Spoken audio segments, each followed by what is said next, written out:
Bienvenue sur le podcast Mise en lumière holistique. Ce podcast a pour but de rendre accessible et surtout compréhensible le développement personnel, l'univers de l'énergétique et la spiritualité.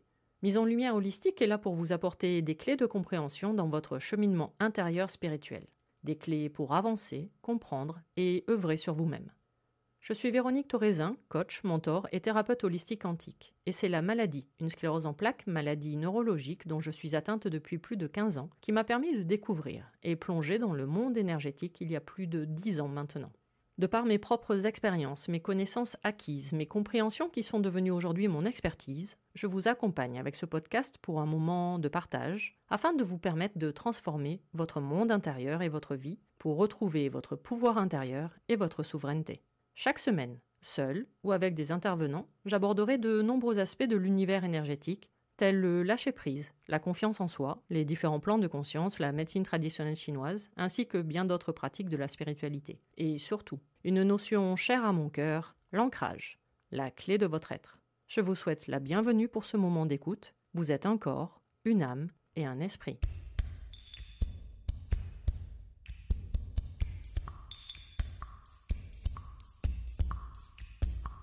Bonjour et bienvenue pour ce nouvel épisode du podcast Mise en lumière holistique. Aujourd'hui, un sujet qui concerne absolument tout le monde sur cette terre.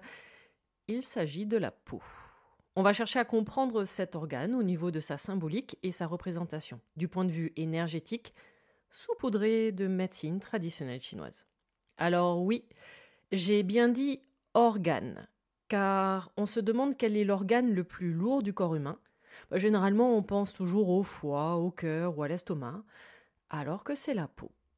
C'est d'ailleurs le plus lourd, entre 3 à 4 kilos, et c'est surtout le plus grand, pouvant aller jusqu'à 2 mètres carrés de superficie.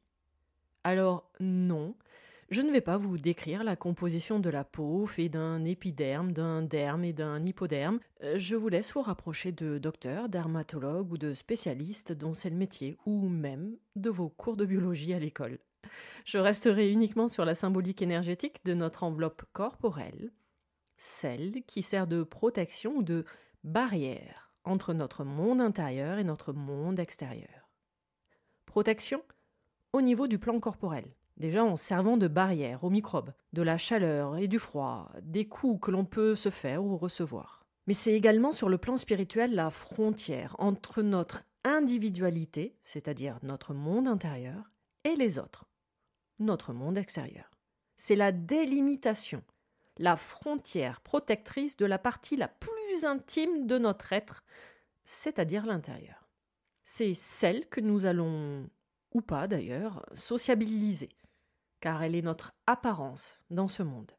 Nous allons chercher soit à l'éclaircir, ou au contraire à la bronzer, à l'épiler, ou non, à la cacher, ou non, sous du maquillage, celle que nous essayons d'arrêter de vieillir sous différentes crèmes et même bistouris, selon les croyances de chacun, les dictats de ce monde de consommation et de l'image, et parfois selon les cultures de chaque pays ou continent.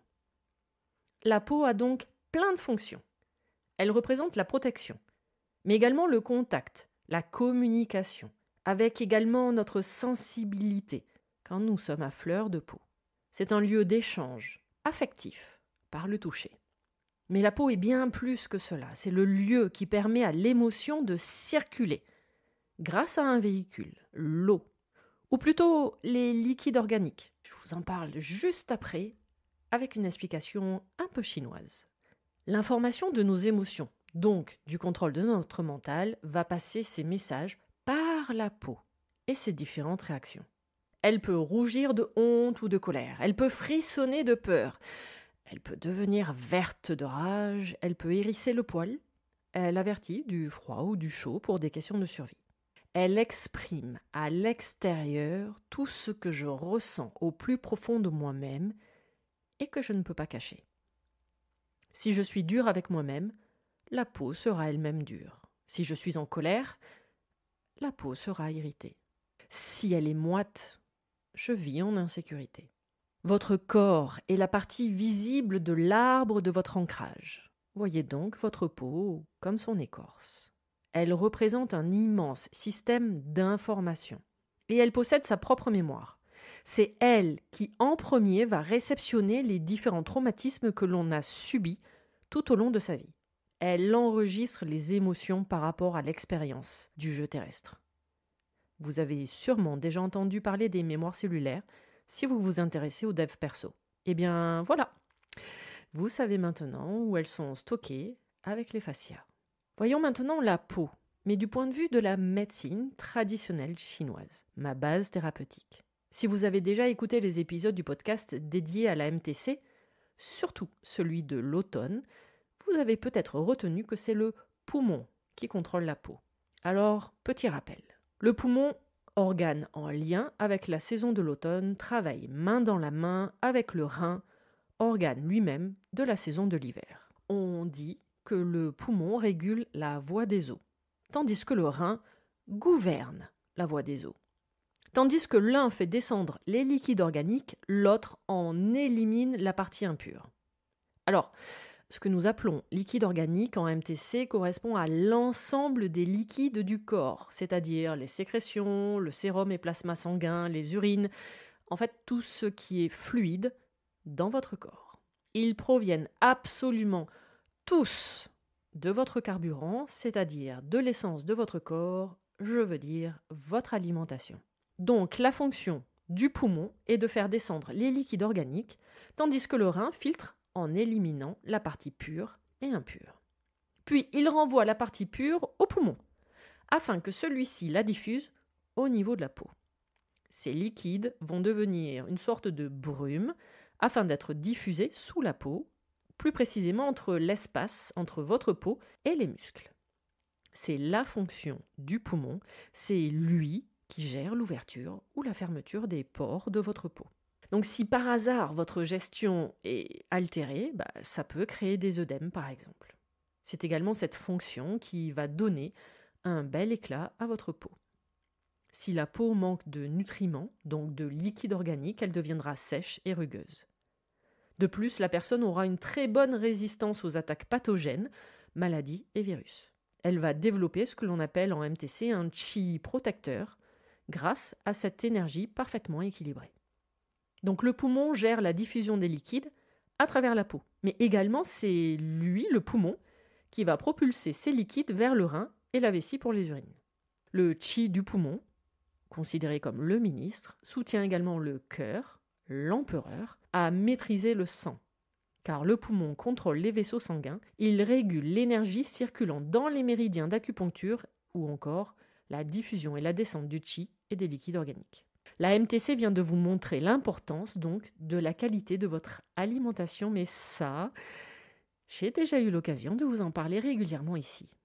Également, pour rester encore quelques instants en médecine traditionnelle chinoise, je trouve intéressant de vous parler de nouveau de l'âme du poumon, car effectivement, chaque organe en MTC possède également sa propre âme avec ses propres fonctions.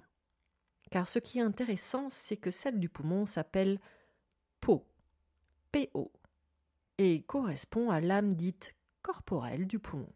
C'est-à-dire que Po est la partie la plus physique, la plus matérielle de l'âme. L'âme corporelle Po, de nature yin, donc de polarité féminine, se forme dès la conception du fœtus, tandis que l'âme éthérée Hun, H-U-N, du foie, ne prend place dans le corps que 3 jours après la naissance. Donc les premiers mois d'un nourrisson vont être uniquement focalisés sur l'âme corporelle Po, la sienne et celle de sa mère. C'est pour cela que le contact de la peau est très important dans cette phase avec le nourrisson. Po assure ainsi votre survie et votre autonomie en tant que personne incarnée. C'est cette âme qui vous permet de respirer, de vous alimenter. Po se trouve également dans le sang, le fluide vital sur cette terre, la base physiologique de l'ancrage, puisque le sang appartient au chakra racine. L'âme du poumon nous relie donc à notre ancrage, car c'est l'essence même qui entre et qui sort du corps entre le chi de la terre et le chi du ciel. L'âme Po va circuler donc à travers la peau, dans toutes ses couches, pour faire circuler les émotions. Elle va les réguler par différents mécanismes, soit par l'attraction, soit par l'aversion. Désir, répulsion, plaisir, déplaisir. C'est Po qui nous permet donc de gérer j'aime pas, ça me plaît pas. Si Po est déséquilibré, la personne n'est plus centrée et ancrée. Extrêmement déséquilibrée, l'âme Po peut provoquer des dédoublements de personnalité jusqu'à la schizophrénie. Et c'est d'ailleurs grâce à l'âme Po que nous ressentons les douleurs, les coups ou les démangeaisons du coup sur notre peau.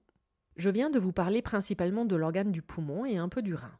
Je pourrais également vous parler du foie, organe du printemps, associé à l'émotion de la colère, qui, plus globalement, en fait, sert de filtre à toutes les émotions qui nous traversent. Pourquoi le foie ? Car c'est lui qui gère le sang dans tout le corps. Or, le sang est un liquide organique, donc géré en amont par le poumon. Donc de nombreuses maladies ou troubles de la peau comme la peau sèche qui démange, des œdèmes, les veines ou la couleur de votre peau vont être des déséquilibres au niveau du sang pour la médecine chinoise. Gardez en tête que la MTC ne s'intéresse pas aux maladies comme en Occident, mais à des dérèglements énergétiques des organes entrailles. Elle ne résonne pas du tout comme la médecine allopathique occidentale. Toutes les maladies ou traumatismes en lien avec la peau vont faire référence au sentiment de séparation. Alors voyons maintenant quelques messages de votre peau, sous la forme d'acné par exemple. Généralement présente lors de l'adolescence, le moment où notre apparence extérieure commence à avoir de plus en plus d'importance. L'âge où l'on se cherche. On cherche sa place dans ce monde. Et les boutons servent de rempart pour ne pas être touché. Car je suis en pleine transformation et je ne veux pas être vue. Ainsi, l'acné me cache aux yeux de ce monde. L'acné fait donc référence à mon individualité et trouver ma place dans ce monde. Et à toutes les peurs qui peuvent en découler. Peur du rejet saupoudrée de honte, de non-acceptation, avec un sentiment d'insécurité. Cela peut être une phase transitoire entre ce que je vis à l'intérieur et l'extérieur. Une sorte de réajustement. L'endroit où se situe l'acné va également avoir toute son importance pour le message. Mais là, je vous laisse découvrir Bob, qui sur mon compte Instagram vous en dit un peu plus tous les lundis.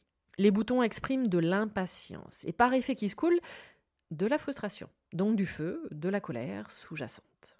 Allez, continuons dans le glamour avec les points noirs, qui sont la représentation physique de ce que je trouve sale en moi, avec une notion de dévalorisation.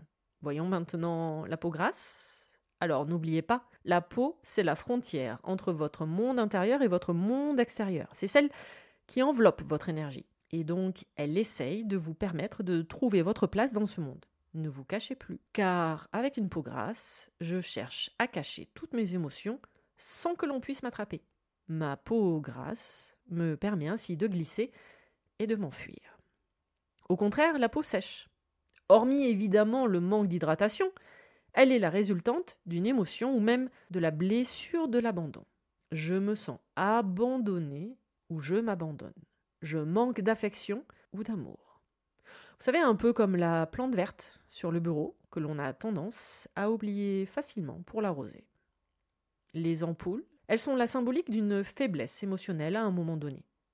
Au pied, évidemment, elles vont faire référence à la terre, donc l'ancrage, et notre sentiment de se sentir en sécurité dans chacun de ses pas, quelle que soit la direction. Les mains vont faire référence à ce que je fais, ou non. Les démangeaisons, mais qu'est-ce qui vous irrite ? Un décalage entre vos désirs internes et ce que vous vivez à l'extérieur, et qui peut créer de la frustration. Donc derrière les démangeaisons, il y a des contrariétés et un sentiment d'insécurité. Les bleus ou les contusions ont des messages également. C'est le signe sur votre corps d'une lutte entre votre fort intérieur et votre mental qui cherche à reprendre le contrôle de votre vie. Maladie très présente, l'eczéma. C'est le signe d'une séparation difficile, généralement dans le cadre personnel familial, et surtout, séparation mal vécue, avec en arrière-fond la peur de l'abandon. Alors évidemment, c'est le signe d'une irritation interne, car on peut se sentir rejeté, être en désaccord. Du coup, je me replie sur moi-même. Derrière, il se cache du désamour. Comme je vis en fonction des autres, et surtout par rapport à ce qu'ils attendent de moi, j'ai peur d'en être séparé. Et je préfère les aimer à mon propre détriment. je me rejette moi-même. Cela sert également de protection, de barrière, pour éviter que l'on me touche. Et parfois en thérapie, il faut remonter au moment de l'enfance. De l'eczéma sur les genoux ou les coudes, donc sur les articulations. Les articulations, ce sont des zones qui permettent à tout notre corps d'être relié entre toutes ses parties. Le symbole de tout ce qui relie toutes les parties de notre vie. Je vous laisse toujours faire la découverte de Bob sur Instagram. Donc on vient de voir l'eczéma, voyons maintenant le psoriasis, qui est également le signe de l'hypersensibilité. Le psoriasis a la particularité de faire référence à une double séparation. Donc face à deux personnes différentes, comme ses parents, ses deux parents par exemple. Je mets de la distance. J'avais un grand besoin d'amour, mais qu'ils n'ont peut-être pas réussi à combler. Du moins, comme je le souhaitais à l'époque. Nous sommes donc, comme beaucoup de maladies de la peau, sur un conflit interne-externe, avec peut-être un passage à faire par le deuil, un deuil symbolique évidemment. L'urticaire, un mélange de feu interne entre « cela me démange, ça me gratte et en plus ça pique ». Donc une montée de stress, je m'enflamme car je suis sensible ou ultra sensible. Cela peut surtout toucher les personnes ayant une maladie auto-immune, car elles se cachent derrière un rejet de soi-même. Je ne m'aime pas.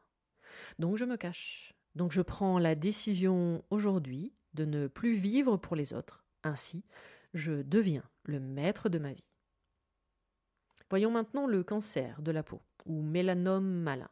J'en avais déjà un peu parlé dans l'épisode dédié à la symbolique émotionnelle du cancer, l'épisode 16. Je vous laisse le découvrir. Également, il faut écouter le message de l'emplacement sur le corps, qui aura tout autant d'importance. La peau peut se souvenir d'un contact, où elle s'est sentie à ce moment-là agressée, ou même souillée. La peau est la protectrice de votre monde intérieur. Nous pouvons aussi retrouver des symboliques déjà vus précédemment, comme je ne m'aime pas. Je me sens abandonnée, rejetée, alors que je m'occupe de tout et de tout le monde. Donc, un manque de reconnaissance et une jolie place du sauveur. Le lupus, c'est le signe caché de la honte. Je suis en conflit avec moi-même. C'est une maladie auto-immune, donc je suis mon premier et mon plus grand ennemi. Je ne m'aime pas. Je me dévalorise, je culpabilise. Je suis une victime de ce monde. Je ne vois aucune solution face aux expériences de ma vie. Les verrues sont le signe de dévalorisation, de honte face à ce que je vis, avec un sentiment de rancœur et de vulnérabilité. Le vitiligo est le sentiment de ne pas se sentir à sa place, comme s'il y avait un trouble avec son identité. Je me sens séparée de ce qui m'entoure. Il peut également se cacher un sentiment d'impureté, de tâche à faire disparaître, donc de dévalorisation. Les grains de beauté renferment le message de ce que je ne trouve pas beau chez moi ou dans ce monde. Allez, finissons avec le zona, qui a la particularité de suivre les trajets des nerfs, moyen de notre communication interne. Et la peau fait le lien justement entre notre communication interne et externe. Il y a donc des tensions internes, un peu comme un bug. Je peux vivre une situation où je me sens agressée et j'ai besoin de m'enfermer sur moi-même. Vous avez bien compris que le toucher est vital pour l'humain. C'est d'ailleurs dans les paumes de la main que s'exprime le chakra du cœur. Ça, je vous l'explique dans le programme en ligne dédié aux 7 chakras. Si le contact, c'est-à-dire toucher ou encore se faire toucher par un simple gros câlin comme un hug, il y a quand même un déséquilibre énergétique sous-jacent. Et ça se soigne en accompagnement. Alors petit rappel, ceci évidemment ne sont que des pistes, des explications, un apport de connaissances nouvelles ou des piqûres de rappel. En aucun cas cela remplace un suivi médical, mais au contraire, cela vous permet d'explorer de nouvelles pistes. Le but de tous mes propos n'est pas non plus que cela reste au stade de connaissance avec le fameux « je sais », car cela reste bien bloqué dans ce cas au niveau de votre mental. Et c'est là qu'il peut tout à fait être intéressant de vous faire suivre par un thérapeute holistique afin de travailler en soins sur tous vos différents plans énergétiques, c'est-à-dire votre corps, la peau, le plan émotionnel et votre mental. Si vous voulez en savoir un peu plus sur la formation de la maladie et connaître mon propos à ce sujet, je vous laisse également découvrir d'autres épisodes de ce podcast où je développe déjà tout cela. Allez, cet épisode numéro 48 du podcast Mise en Lumière Holistique est maintenant terminé. Je vous laisse donc découvrir et écouter tous les autres épisodes sur les différentes plateformes d'écoute ainsi que sur ma chaîne YouTube. Retrouvez-moi ainsi que Bob sur Instagram également, où je partage mon expertise au quotidien. Ainsi que toutes mes prestations ou le nouvel accompagnement en conscience sur 3 mois. Les dates des prochaines initiations en ligne de Reiki sont sur mon site internet www.lesclésdelame.fr, clés avec un F. Vous y retrouverez également le tout nouveau programme en ligne sur la découverte des 7 chakras et surtout comprendre quels sont les rôles dans votre vie de tous les jours. Ce programme est composé de vidéos et de supports de cours pour voir un chakra équilibré, déséquilibré et surtout en prendre soin dans votre quotidien. Petit rappel, vous êtes composé à 99,9% d'énergie et ces chakras en font partie. Ne les négligez pas. Tous les liens pour me retrouver seront mis dans le descriptif de cet épisode.